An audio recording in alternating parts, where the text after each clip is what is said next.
दुसरा प्रश्न की डावललेपणा, की अरे हे काय हा नवीन आहे. ते तर सगळीकडेच होतं रे. नवीन असले की तुम्ही टार्गेट असता.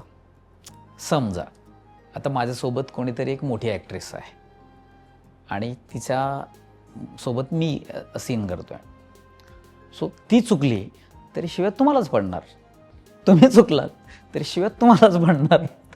कारण आपण नवीन आहोत. ते सगळीकडेच होतं. आणि रिस्पेक्ट, इथे रिस्पेक्ट ना इंडस्ट्रीमध्ये मला एक कळलं आहे, रिस्पेक्ट मागून नाही मिळत, तुम्हाला कमवावं लागतं. आता मी ऑडिशनच्या बाबतीत मी तुला बोललो की हे ऑडिशन मला का नाही देत, त्यासाठीही आता मला राजा शिवाजी केल्यानंतर ते ऑटोमॅटिकली होतं. सो लोकांचं थिंकिंग प्रोसेस तुमच्या कामाने बदलते. तुमचं काम बोललं ना की तुम्हाला बोलायची गरज नाही.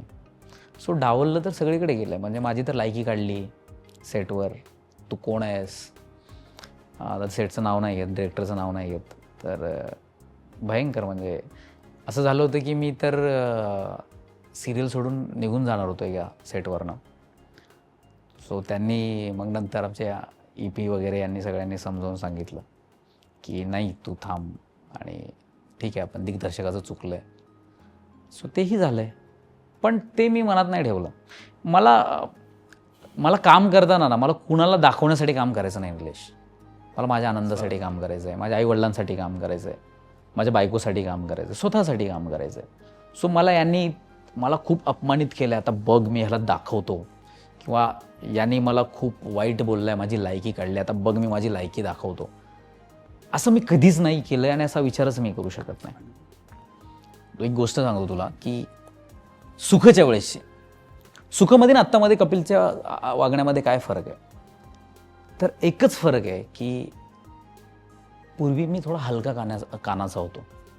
गोष्टी तू मला कुणाबद्दल भरवल्यास की मी रिॲक्ट व्हायचो तसं त्या समोरच्या माणसाबद्दल, आणि त्यामुळे माझी काही नाती खराब झाले.